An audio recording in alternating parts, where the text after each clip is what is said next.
Hello friends, आप सबका स्वागत है आपके अपने यूट्यूब चैनल जीएसआर स्टडी में। दोस्तों, आज के वीडियो में हम लोग जीव विज्ञान के कुछ और महत्वपूर्ण क्वेश्चन पर चर्चा करेंगे। तो चलते हैं अपने वीडियो की तरफ।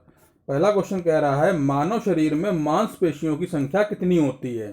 तो मानव शरीर में जो मांसपेशियां पाई जाती हैं उनकी संख्या होती है 639। ऑप्शन नंबर 4 इसका राइट आंसर है। 639 जो है मांसपेशियां होती हैं। अच्छा, सबसे बड़ी मांसपेशी होती है ग्लूटियस मैक्सिमस। सबसे बड़ी मांसपेशी का नाम क्या है? Gluteus Maximus. ये कूल्हे की मांसपेशी होती है। और सबसे छोटी मांसपेशी जो होती है वो होती है स्टेपिडियस। स्टेपिडियस, ठीक है। अगला क्वेश्चन देखते हैं, रक्त किस प्रकार का विलयन है। तो दोस्तों, जो रक्त होता है वो क्षारीय विलयन होता है। ऑप्शन नंबर 3 इसका राइट आंसर है, क्षारीय।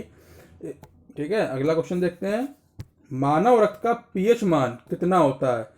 तो जो मानव रक्त है उसका पीएच मान होता है 7.4। ऑप्शन नंबर 3 इसका राइट आंसर है।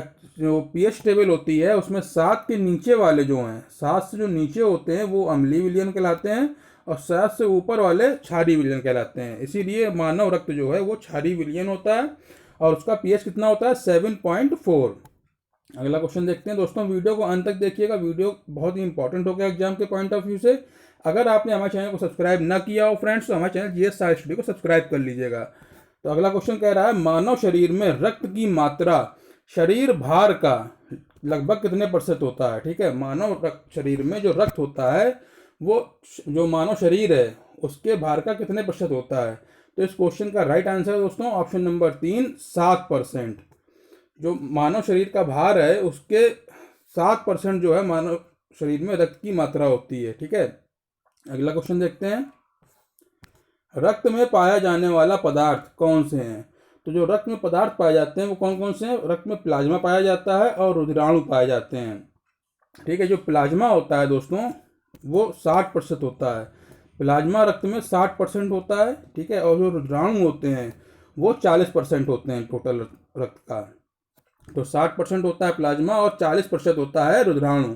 रुधिराणु को बोलते हैं ब्लड कार्प सेल्स। ठीक है, ब्लड कार्प सेल्स, ये 40% होता है ब्लड का, ये ध्यान रखिएगा। तो इस क्वेश्चन का राइट आंसर होगा ऑप्शन नंबर 3, उपरोक्त दोनों प्लाज्मा और रुधिराणु दोनों पदार्थ रक्त में पाए जाते हैं। अगला क्वेश्चन देखते हैं, प्लाज्मा में जल की मात्रा कितने प्रतिशत होती है। तो जो प्लाज्मा होता है उसमें जल की मात्रा होती है 90%। ऑप्शन नंबर 4 इसका राइट आंसर है। प्लाज्मा में जल की मात्रा जो होती है, पानी जो होता है वो 90% होता है। ठीक है, प्रोटीन जो है, प्लाज्मा में प्रोटीन की मात्रा होती है 7%, और लवण लवण होते हैं 0.9%। ठीक है, ये सब आपको पढ़ लीजिएगा सरसरी निगाह से। प्लाज्मा में जल की मात्रा कितनी है? 90%, प्रोटीन है 7%, लवण है 0.9%, ग्लूकोज 0.1% होता है। ठीक है, अगला क्वेश्चन देखते हैं, रक्त में प्लाज्मा का मुख्य कार्य, रक्त में प्लाज्मा का जो मुख्य कार्य है वो क्या होता है। तो दोस्तों, शरीर में भोजन का संवहन, सही है। शरीर में हार्मोन का संवहन, ये भी सही है। तो दोस्तों, इस क्वेश्चन का राइट आंसर होगा ऑप्शन नंबर 3, उपरोक्त दोनों। जो प्लाज्मा है, जो रक्त में प्लाज्मा पाया जाता है 60% जिसकी मात्रा होती है रक्त में, वो शरीर में भोजन का संवहन भी करता है और हार्मोन का संवहन भी करता है। तो इस क्वेश्चन का राइट आंसर क्या हुआ? ऑप्शन नंबर 3, उपरोक्त दोनों। अगला क्वेश्चन देखते हैं, रुधिराणु के भाग कौन से हैं। तो दोस्तों, जो रुधिराणु होते हैं उसके भाग कौन कौन से होते हैं। तो इसका सही आंसर क्या होगा? ऑप्शन नंबर 4, उपरोक्त सभी, यानी लाल रक्त कण जिसको आरबीसी बोलते हैं, रेड ब्लड सेल। ठीक है, श्वेत रक्त कण डब्ल्यूबीसी। ठीक है, रक्त बिंबाणु, तो दोस्तों रक्त बिंबाणु को बोलते हैं ब्लड प्लेटलेट्स। ठीक है, प्लेटलेट्स बोलते हैं।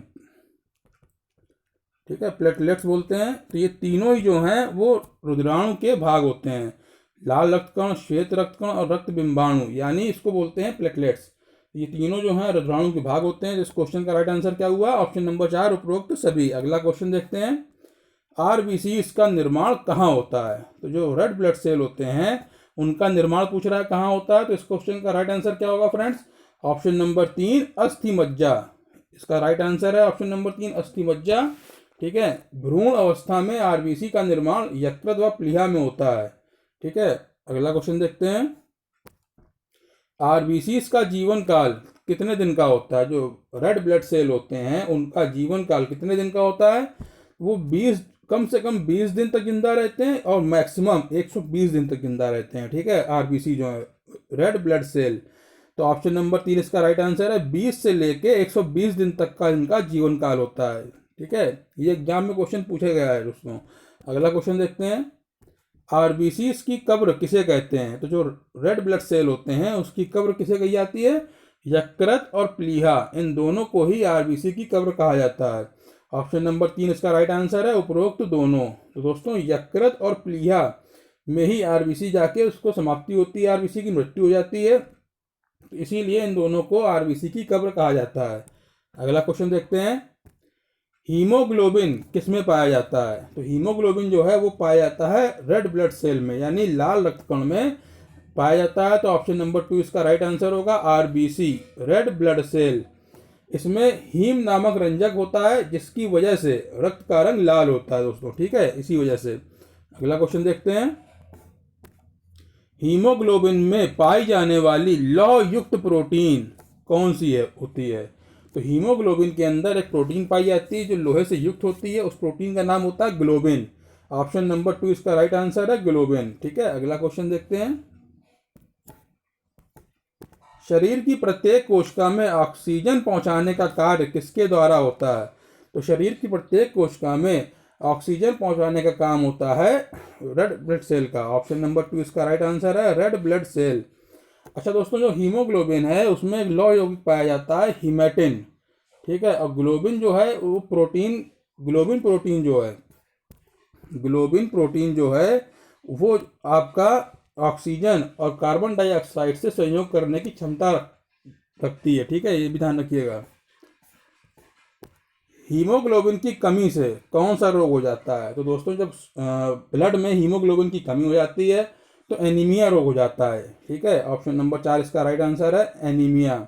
इसको रक्त क्षीणता भी कहते हैं। ठीक है, अगला क्वेश्चन देखते हैं, आरबीसी की संख्या किसके द्वारा ज्ञात की जाती है? तो दोस्तों जो रेड ब्लड सेल है उसकी संख्या ज्ञात करने के लिए हम लोग यूज करते हैं हीमोसाइटोमीटर का। ऑप्शन नंबर 2 इसका राइट आंसर है, हीमोसाइटोमीटर। ठीक है, इसके द्वारा, हीमोसाइटोमीटर के द्वारा ही आरबीसी की संख्या ज्ञात की जाती है। अगला क्वेश्चन देखते हैं, डब्ल्यूबीसी का जीवन काल कितने दिन का होता है? तो दोस्तों डब्ल्यूबीसी का मतलब होता है व्हाइट ब्लड सेल, श्वेत रक्त कणिकाएं। ठीक है, तो डब्ल्यूबीसी का जीवन काल जो है वो होता है 2 से 4 दिन का। ठीक है, ऑप्शन नंबर 4 इसका राइट आंसर है, 2 से 4 दिन। आरबीसी की बात करते हैं तो वो 20 दिन से लेके 120 दिन तक जिंदा रहते हैं। ठीक है, लेकिन जो डब्ल्यूबीसी है वो मिनिमम 2 दिन और मैक्सिमम 4 दिन तक ही उसका जीवन काल रहता है। ठीक है, इसकी मृत्यु रक्त में ही हो जाती है। ये मरने के बाद रक्त में ही उनके सेल्स टूट के बिखर जाते हैं। अगला क्वेश्चन देखते हैं, डब्ल्यूबीसी का मुख्य कार्य क्या है? तो जो व्हाइट ब्लड सेल होती हैं इनका मुख्य कार्य क्या होता है? शरीर को रोगों के संक्रमण से बचाना। ऑप्शन नंबर 2 इसका राइट आंसर है। डब्ल्यूबीसी का सबसे मुख्य कार्य यही होता है कि वो शरीर को रोगों के संक्रमण से बचाती है। ठीक है, अगला क्वेश्चन देखते हैं, रक्त का थक्का बनाने में कौन सा रुधिराणु मदद करता है? तो दोस्तों रक्त का थक्का जो बनता है उसको बनाने के लिए किस रुधिराणु की मदद ली जाती है, या कौन सा रुधिराणु उसकी मदद करता है? तो इसका सही आंसर है ऑप्शन नंबर 3, ब्लड प्लेटलेट्स। जो प्लेटलेट्स होती हैं उन्हीं की मदद से रक्त का थक्का बनने में सहायता प्राप्त होती है। ठीक है, और इसका जो प्लेटलेट्स होती हैं, जो ब्लड प्लेटलेट्स होती हैं, इनका जीवन काल 3 से 5 दिन का होता है। ठीक है, और उनकी मृत्यु प्लीहा में ही हो जाती है। अगला क्वेश्चन देखते हैं, डेंगू ज्वर में मानव शरीर में किसकी कमी हो जाती है? तो जो डेंगू बुखार होता है उसमें मानव शरीर में जो कमी हो जाती है वो किसकी होती है? प्लेटलेट्स की कमी हो जाती है। ऑप्शन नंबर 3 इसका राइट आंसर है। ठीक है, तो दोस्तों आज का वीडियो यहीं समाप्त करते हैं। आशा है आपको हमारे द्वारा प्रोवाइड की गई इन्फॉर्मेशन अच्छी लगी होगी, आपके लिए यूजफुल होगी एग्जाम के पॉइंट ऑफ व्यू से। तो अगर आपको हमारा वीडियो अच्छा लगा हो फ्रेंड्स तो हमारे वीडियो को प्लीज़ लाइक जरूर कीजिएगा, उसको शेयर कीजिएगा आगे। मिलते हैं अगले वीडियो में कुछ और इंपॉर्टेंट क्वेश्चंस के साथ में। Thank you friends.